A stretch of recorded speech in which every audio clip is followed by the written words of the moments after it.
Haftada Sayın Murat Göçe ile beraberiz. Murat Bey, geçtiğimiz hafta bilişim sektöründe neler oldu?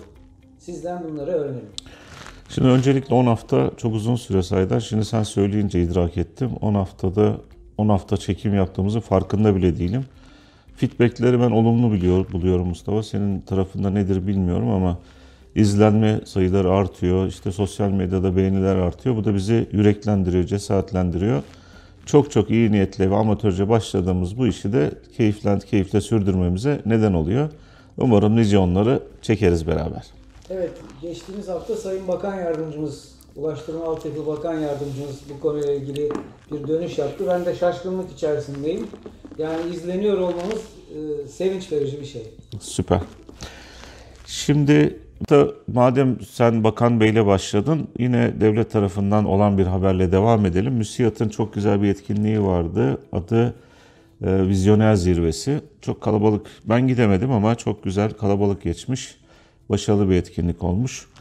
Pek derneklerin çok etkinlik yapmasını desteklemesem de ama MÜSİAD'ın da yapması gayet olağan bence. Yılda bir kere yaptıkları sürece, hedeflerini sadece etkinlik yapmaya çevirmedikleri sürece gayet de mantıklı destekliyoruz. İşte bu etkinlikte Cumhurbaşkanımız da konuştu. Recep Tayyip Erdoğan Beyefendi dedi ki, fibere engel olan karşısında beni bulur. Şimdi bu yılların Türkiye'nin sorunu. Zaman zaman devlet fiber çekmekte oyalanıyor, doğru, ama çekmek istediği zaman da olmadık engellerle karşılaşıyor. Bunlar belediyeler oluyor, bazen bir köy oluyor. Çok iyi hatırlıyorum. Mesela bir Samsun'da bir köy heyeti izin vermedi diye başka bir şehre Samsun'dan geçen fiber hatta izin alamamıştı Türk Telekom çekebilmek için. Bir köy heyeti bunu engellemişti. Dolayısıyla tabii teknolojiyi hem isteyip buralarda teknoloji olsun deyip hem de fiberin geçmesini engellemek siyaseten de ülke çıkarları açısından da bana çok anlamlı gelmiyor. Hangi parti yaparsa yapsın diğer partinin yani muhalif olan partinin buna engel olması hiç anlamlı değil. Bence herkesin bir arada bu teknolojinin yaygınlaşması için temel taş niteliğinde olan fibere izin vermesi lazım. Aynı telefonun burada çekmiyor deyip baz istasyonlarına karşı çıkan bir kesim vardı.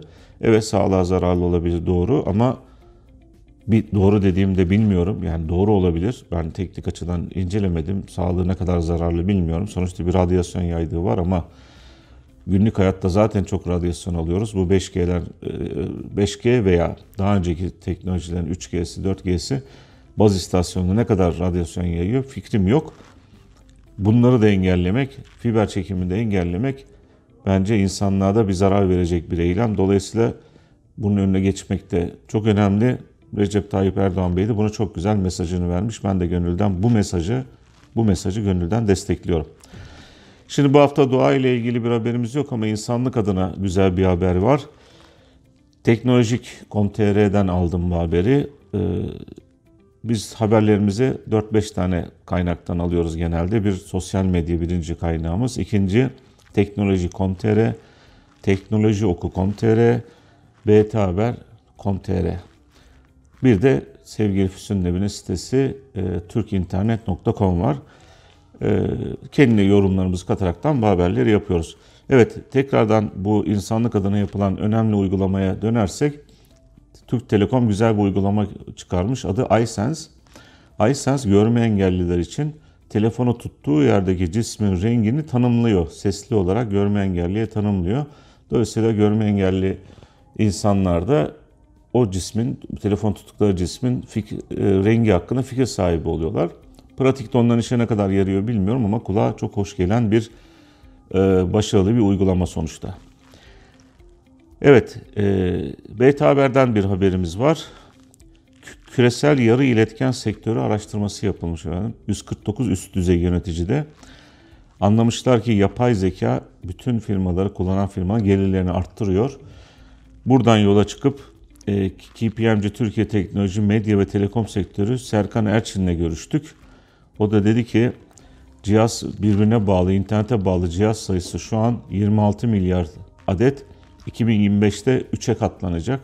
Dolayısıyla bunları yönetmek gittikçe zorlaşacak.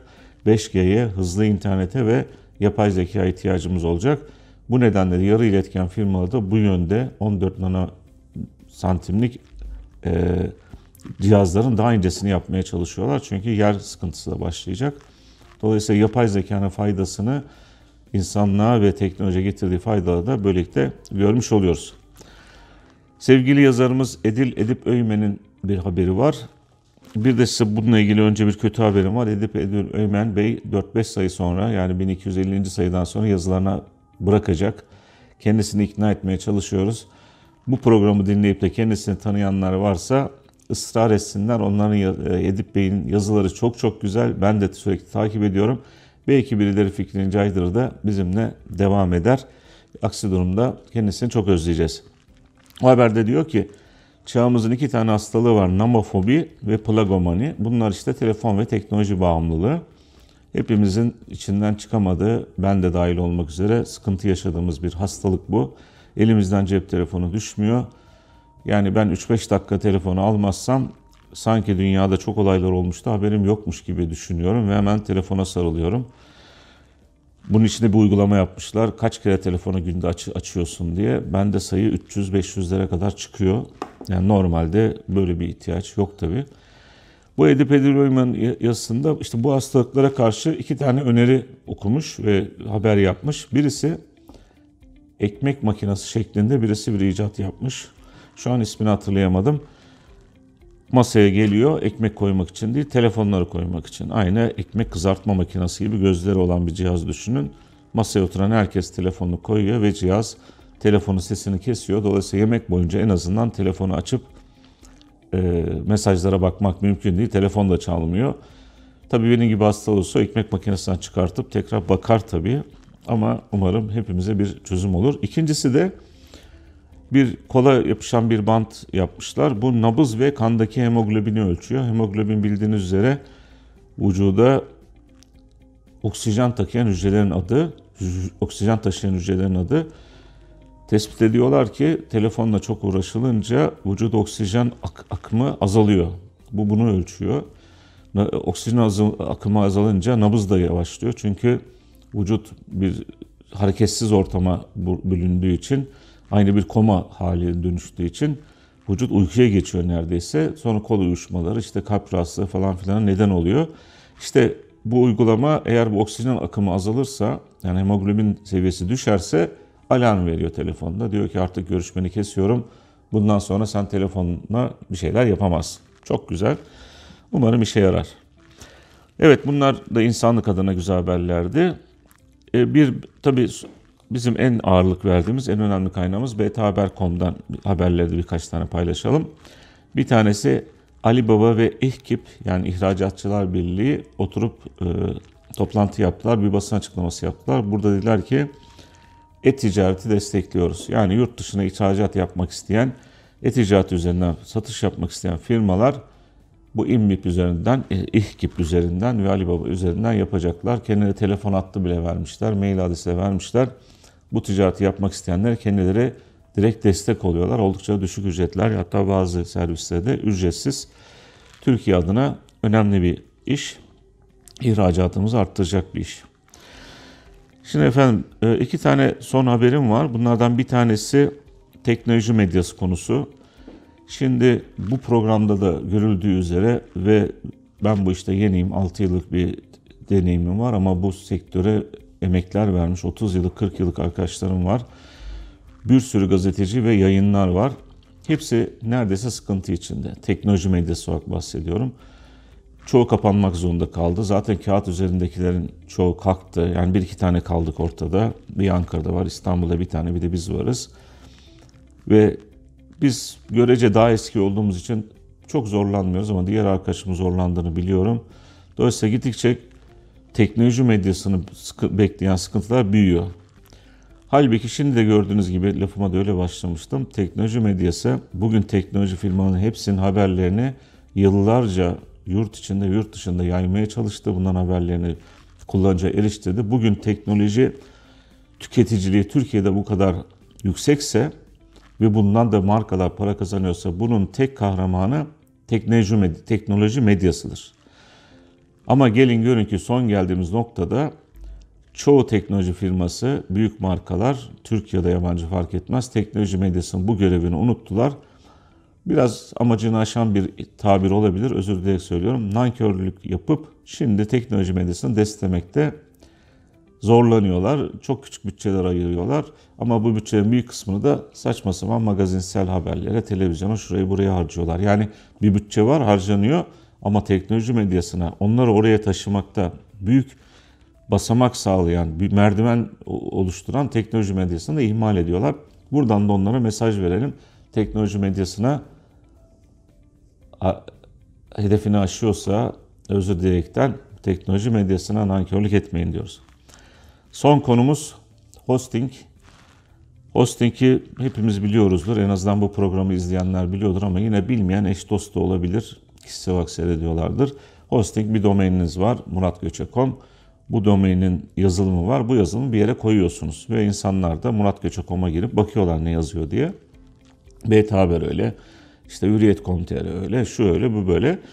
Hepsi değişik teknoloji firmaları bunlar host ediyorlar. Yani misafir karşılar gibi host anlamında sizin sitenize servis veriyorlar. Onu orada barındırıyorsunuz. Barındırma hizmeti veriyorlar. Biz bthaber.com olarak 3 gündür sorun yaşıyoruz.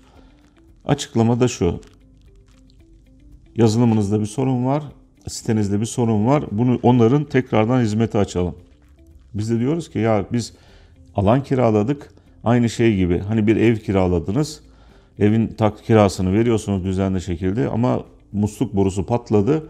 Mal sahibi de diyor ki musluk borusunu tamir et. Aynı onun gibi host etmişiz. Hosting firmasının karşılaması gereken hizmeti bizden bekliyor. 3 kere bu işlemi yaptı ve 3'ünde de bizden para talep etti. İlk ikisinde itiraz ettim, vermiyor. 3.'sünde peki veriyorum dedim. 4.'sünde artık çok kızdım. Dedim ki artık yeter yani halledin. Nitekim bizim host ettiğimiz sunucuyu başka bir sunucuya taşıdılar. Daha hızlı, daha sağlıklı çalışıyor. Ama 3 gün boyunca bthaber.com'a erişilemedi. Bunun karşılığında tazminat yok zaten. Muhtemelen imzaladığımız sözleşmelerde bu belirtilmiştir, tazminat ödenmeyecek diye bu durumlarda. Özür var mı? Özür de yok. Gayet normalmiş gibi cevaplar alıyor. İşte taşıdık, bundan sonra daha iyi çalışacak falan filan diye.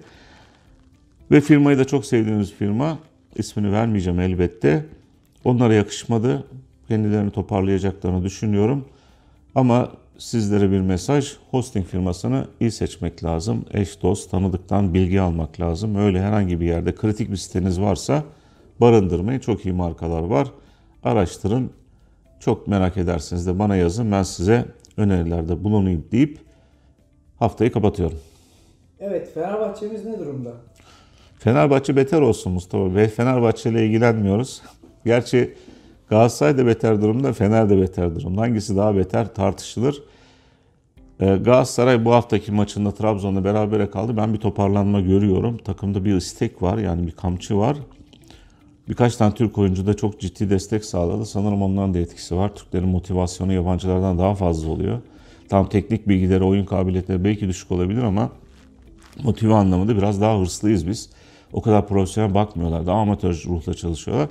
Dolayısıyla takım biraz bir hareketlendirdiler. Bir beraberlik aldık önemli bir deplasmandan. Toparlanacak ama yani Anadolu takımları çok iyi bu sene. Sivas, Malatya, işte yakın zamana kadar Alanya falan çok iyi top oynuyorlar. Dolayısıyla büyük takımları zorlayacaklar. Bu sene her büyüğün işi zor, Galatasaray'ın daha da zor diyebiliriz. Evet, bu hafta da Murat Bey ters köşeye yatıramadık. Bir de hafta görüşmek üzere. Görüşmek üzere.